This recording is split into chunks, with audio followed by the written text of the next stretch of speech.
Miami, Florida, the birthplace of Pitbull, I think, the setting for GTA Vice City, and the host of the Miami Grand Prix. No kidding. This place I can confidently say is on the Formula One calendar, and after a 5 long week break of racing, a lot of pressure is on the Miami GP's shoulders, especially because people don't exactly think of this place highly when thinking of great F1 locations. And that sucks too, because this is Miami for crying out loud. We could have a nice warm beachfront of a race surrounded by beautiful palm trees and crackheads, but instead, we have artificial water with artificial palm trees and a literal highway on the racetrack, which hey, considering how artificial these wrecks supposedly are, along with the slowing in the straights, they seem perfect for Miami traffic. Or do they now? Since as you may have heard from the grapevine, Formula One is going to look a little bit different this week. I mean, the sport ain't changing, but the regs sure are. After the super clipping shit shows we have seen in the qualifyings, along with too much overtake being a real issue now in F1, I guess, the FIA have introduced a mid-season change to the cars that aim to address these issues. I'm sure you know the gist by now, but for those who don't know exactly what's changed, battery power and deployment have been adjusted to put more driver control in them, along with hopefully addressing the massive speed difference between cars with and without battery, as well as addressing the super clipping issues. Will these changes work? Well, as of writing on Thursday, hell if I know, dude, the racing hasn't even started yet, but my estimations tell me why wouldn't they work? I mean, these issues won't disappear in thin air, but they should at least be somewhat less prevalent now, which is great since we do have an interesting season on our hand otherwise. I feel like no matter what happens, 2026 will see a new world champion crown, whether it be one of the Mercedes, Charles Leclerc, Oscar Piastri, who knows? Yes, it's more likely to be one of the Mercs since right now they are giving Ferrari 2002 a run for their money when it comes to dominance, but it's still exciting regardless. So let's go find out what the hell has happened at the 2026 Miami Grand Prix and deduce some winners and losers. Deuce. Subscribe if you're new if you question Florida's existence, and let's get to quacking now. See those clouds up in the corner? That's where the rain is coming from.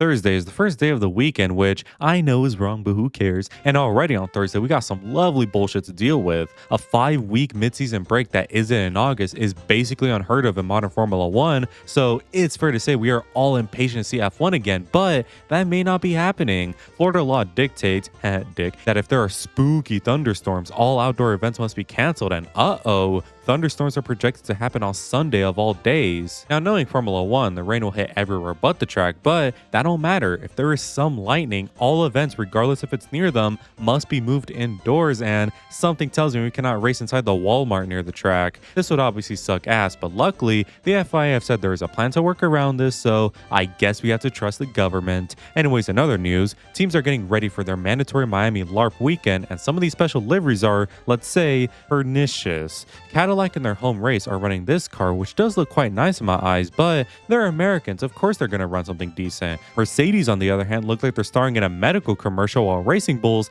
clearly have had too much to drink, which is a good thing since on the piss hydration scale, they're not doing too bad. Good stream, guys. Anyways, with nothing else left, let's get into the Friday sessions, which by the way is a sprint weekend, so let's see how a 90-minute FP1 session and sprint qualifying can go. So despite 90-minute sessions being notorious for delivering us some good sleep material, there was actually a lot to talk about. Red Bull, after not hitting the same successes in 2023, brought back something that made them so good back then: DRS tricks. Red Bull were spotted running a spinny wing during one of their tests, and for Miami, whoa, that is a gap wider than your mom, and I would be very surprised if that did not give some sort of advantage down the line. Hell, it's maybe giving performance now since Max is back in the top 3 of a session, and Hadjar, oh boy, if I had a nickel for every time a new Red Bull driver was performing decently well in the car until upgrades hit that made them slower but max faster, I would be a fucking billionaire by now. Now, P9 ain't the end of the world, but I just hope this trend doesn't continue any further now. As for the other teams, look, every team literally brought big upgrades here, so I could rant on for the next 10 minutes about them, or I could just tell you that the gap is a lot closer now between teams. Ferrari and McLaren specifically are breathing right down the neck of Mercedes now, which gets my blood pumping. Oh my god, guys, the season is saved, everyone. We will finally get proper action between the top teams and a title battle better than 2021. Oh wait, Mercedes didn't bring any upgrades. I mean, they did, but also didn't with the real package coming in Canada. Oh well, guess I'll doubly enjoy what I have this week. Speaking of McLaren though, perhaps I underestimated the balls on Stella and Marshall since their upgrade seems to have launched McLaren right to the front. I mean, they ain't the fastest yet, but yet, since I could totally see a reality where they pull a 2024 and just start winning randomly in future races. Ferrari, on the other hand, I mean, we are faster, that much is true, but that damn engine, man, it's still not enough. But of course, there are still Mercedes at the forefront with Kimi and George, who, is already having issues this week. Not saying anything yet. Anyways, nothing much happened, and we could swiftly move on to sprint quali now. SQ1 saw nothing of note happen for now. SQ2 saw nothing of note for real, while SQ3 did see some good shit. As we suspected, this week seems close between the McLarens, the Ferraris, and of course, the Mercedes. Ferrari initially set the provisional times to beat. However, Lando Norris beats the pair of them to seal a pole position and get his first P1 result at this track that was not lucky. Alongside him was Kimi and Oscar in third, while the Ferraris fell off a cliff in fourth and 7th. And yes, you saw that right. George is indeed 6th on the grid. Still not saying anything yet. Before we move on though, the mid-season reg change does seem to be having more of a positive effect so far, since while clipping is still very prevalent, now the cars are maybe losing maybe 20 kph at the end of most straights compared to losing like 50 in the middle of them. Perhaps the racing could be even better. Well, let's see, since we have the sprint race now on Saturday, so let's go check that out. Huh? What's that? The FIA fucked up the results? Yeah, so a couple of hours after the sprint qualifying session, basically the entire grid was called into the principal's office for infringements, and while most got off just fine, Alex Albon was found to have crossed the track limits in SQ1, which landed him a penalty, and what is now a bullshit SQ1 elimination for Liam Lawson. Classic FIA. Anyways, now for the sprint race and Saturday in general. Do not let me down. Before the sprint starts, more FIA shit show shenanigans happen since Lindblad got a pit lane start for another infringement, while Hulkenberg's free trial would end. Now for lap 1, and there are 3 guarantees in live: death, taxes, and Kimi Antonelli getting an abysmal start in 2026. Further behind, Lewis and Max wants to relive 2021 for old time's sake, while Checo sees Liam, and I think you know the rest. The race does calm down now for a bit, with the 2 McLarens starting off in the distance while Charlie Kirk defends from Kimi Antonelli. Max and Lewis also decide Brazil 2021 is the race to relive, but you know, for 6th. Anyways, the race was quite dull, with McLaren winning 1-2 with Charles in 3rd, so that was kind of boring, but it's Miami, and this track was never going to highlight these cars in a good light. To be fair, do they highlight any car in a good light? Anyways, qualifying is next up, and with the race on Sunday potentially cancelled, this shit better be good, man. Q1 saw very little happen aside from Gabby's free trial expiring this time. Q2 was just good old Q2. However, McLaren seems to be running an underdog gimmick right now, since look me in the eyes and tell me they are genuinely struggling to get out. Yeah, I doubt it. Q3, however, is looking to be tighter than your mom between Max, Kimi, and the Ferraris. Please, bro, I don't ask for much. Just please do it. The first runs come out.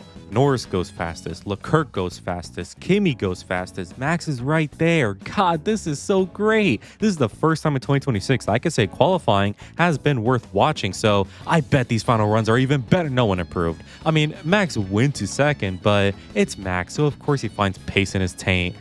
Whatever. At least qualifying was good to watch again, and Kimi is on pole for the 3rd time in the row. Russell, I may start saying things soon. Anyways, with the rain hazard declared for Sunday, teams can still change their fates this weekend, so let's prepare for Sunday, race day.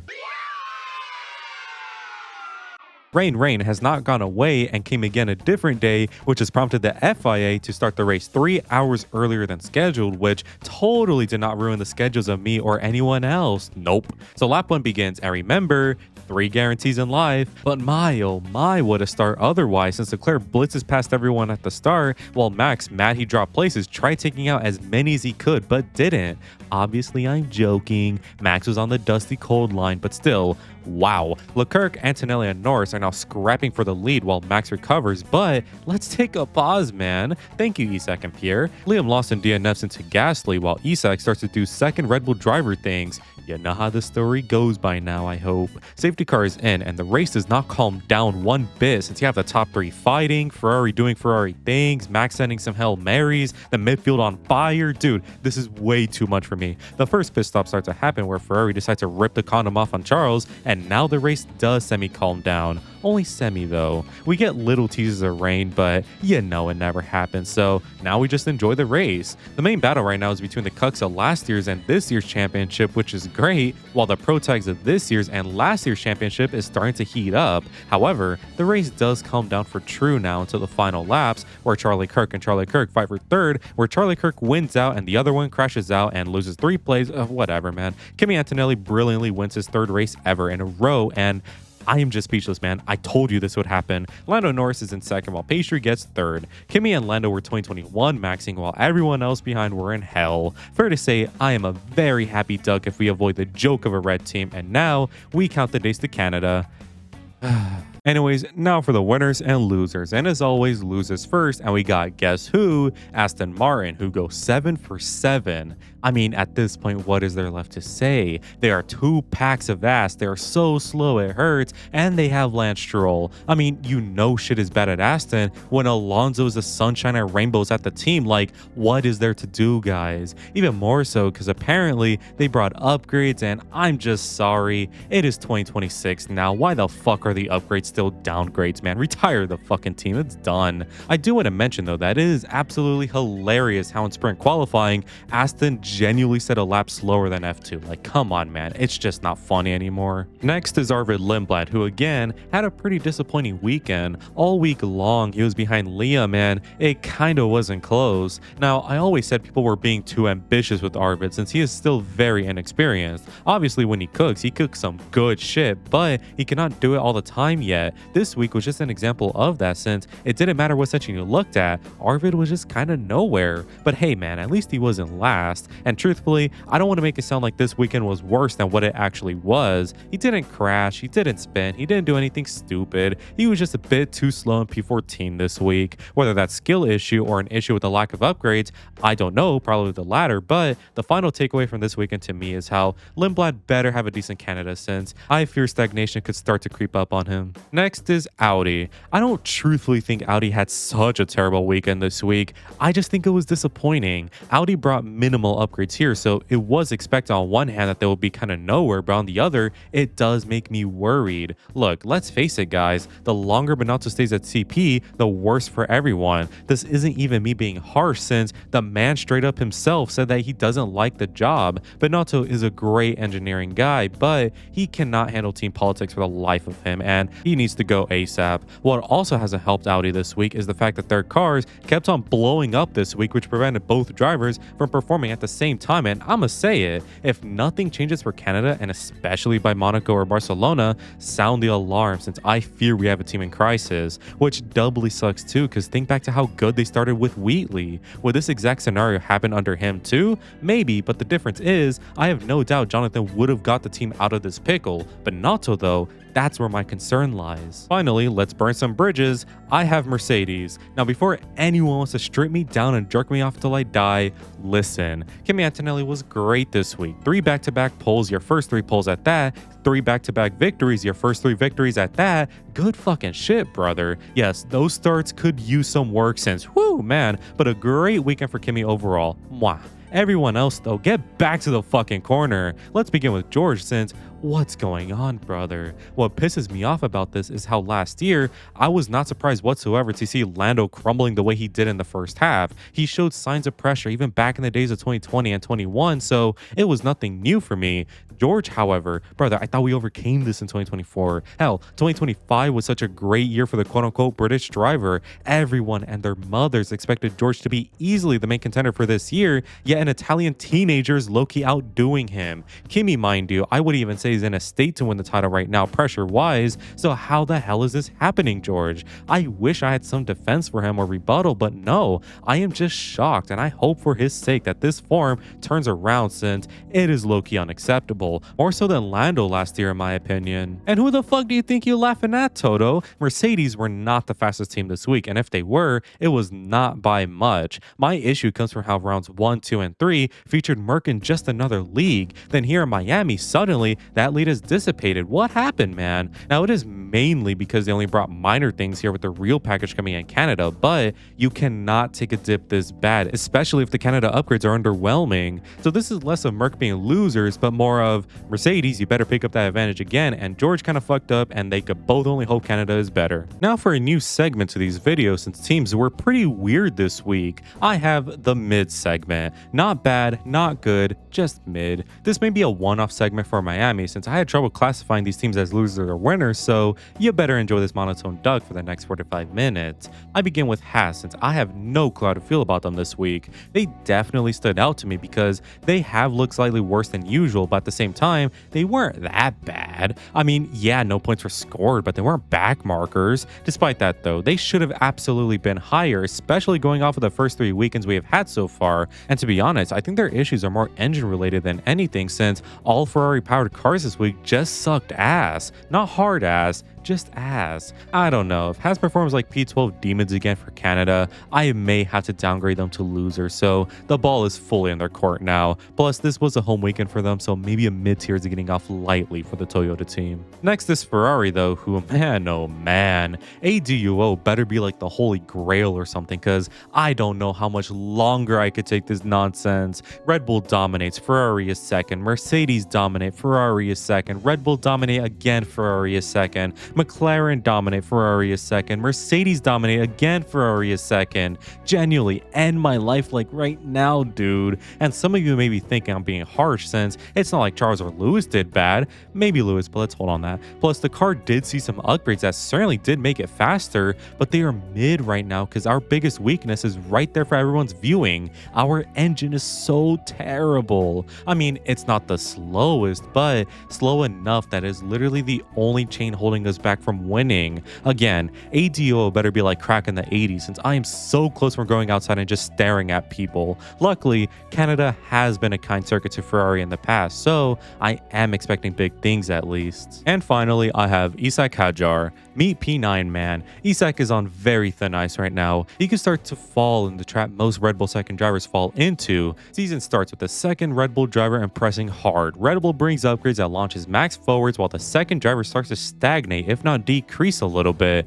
And over time, they lose performance while Max continues to rise, and then boom, you're fired. I have faith Isak will not be sacked by the end of the year since the guy is so great, but doesn't stop me from looking at history's trends. Again, P9 like every session isn't horrible, however, a crash sure is, and I hope for Isak he could bounce back in a meaningful way soon because Lord knows a European slump will really endanger his career. Now for the winners, and I have Kimi Antonelli. We already discussed him in the loser section, but of course, not as a loser. Kimi was the bright spot for Merc this week, and I'm left with no more words now. Kimi is such a fast driver, and despite everything I said about the team behind Kimi is really, really good, and I'm just stunned every time I see Kimi drive, man. I love you so much. Next up is McLaren, though. McLaren seemed to have upped their pace from the last week, and even if they sucked ass in the qualifying, that was more setup and electronic issues rather than incompetency within the team. Lando drove really well, Oscar drove really well, the car looks the best it's looked all season. I'm impressed. I knew McLaren would turn their fortunes around sooner or later, and it seems to happen sooner than I believe so. Does this make me happy they're back at the front seemingly? Not one bit, and I still wish this team would go under, but again, from the competition perspective, I guess it's fine. But yeah, I don't really have much to say here because I'd rather die than speak positively about McLaren any longer, so sorry. Next up is Williams, who get their first winners of the year. I don't really have much to say. Their entire weekend was ass, and I originally had them listed down as losers, but come race day, and these guys are fighting super hard for points and swinging at max. Their race day was great with both cars in the points and their first actual sign of progress this year. I always said James AEIOU would turn the ship around, and it seems I stand corrected. Williams, of course, are not clear out of the water yet. Miami is a track that suits their cars, so the real indication would be if by Barcelona time they're still doing good, then great. But for this week, Williams can still get a big ol' smooch. Next up is Max Verstappen, who has smiled for the first time since December 2025. Are Red Bull back? Not in the slightest, but they are back enough that Max could genuinely be competitive this week and start performing again. Is this a good thing for the sport? I don't know about that. But being serious though, Max just looked comfortable again. Yes, he was complaining about many things this weekend, but he's Max. He just does that all the time. After how utterly terrible his season has started, you really got to take the big positives extra big, and I think Max will be a very happy camper. Plus, racing is low-key boring again, so I bet Max is all smiles now. And finally, I have Alpine, because what the fuck? The upgrades they brought seem to have worked super well, since this is probably the best Alpine weekend since 2023, excluding Brazil 2024. I mean, you know it's going when Franco Colapinto is confident driving. I don't think he has been confident since 2024. Gasly obviously did have a more bad weekend with the crash and all, but it was not his fault, and he was still good enough for Q3s and some fight for points regardless, so I can't in good faith say Gasly did mid or bad. And Franco, man, round of applause. This guy is once again fighting and driving like an F1 driver. It low-key is making me wish he will stay on the grid next year. I never doubted Franco can get some decent performances in. I mean, 2024 wasn't a fluke, right? The issue with Franco now becomes, can he keep this form consistent? He could rock up to Canada and once again be fighting for points, or jerk off to MILFs in the car again, and for his career's sake, I'm gonna need to see the latter happen. Now for the bonus category, and I choose the wet driver for who made this duck the most wet this weekend, and I have Max Verstappen, because this man is just a wild card. If you need some entertainment from a weekend, just watch Max, because the bullshit this man does is kinda hilarious at this point. I don't agree with all of it, but I'd rather it be there than not. Finally, we have my prediction results and my bingo updates. My sprint predictions were terribly wrong like usual. My qualifying predictions were terribly wrong, like just atrociously wrong. My race predicts were somehow even worse. My random prediction was wrong this week only. Your predictions were all right, I guess. Like, I don't know, sure, they're passable. And finally, my bingo card was updated pretty good this week. So those are my thoughts on the Miami GP weekend. Overall, this track is just so weird, man. Of all places on the F1 calendar, Miami is probably near, if not at the bottom of my list of tracks that deserve to be on the calendar all the way to 2041. Will Miami even exist by then? Who knows, but what I do know is that with the weekend over, I can't wait to go to the next round in Canada soon, right? Right? What do you mean 3 weeks? Anyways, I want to give a quick shout out to all members of the flock for the continued support. And make sure to join it for you all cool benefits as well as just helping me out. Anyways, if you enjoyed today's video, make sure to like and subscribe since it really helps me out. Make sure to let me know in the comments who your winners and losers are. And as always, have an amazing day. Good weather for the duck.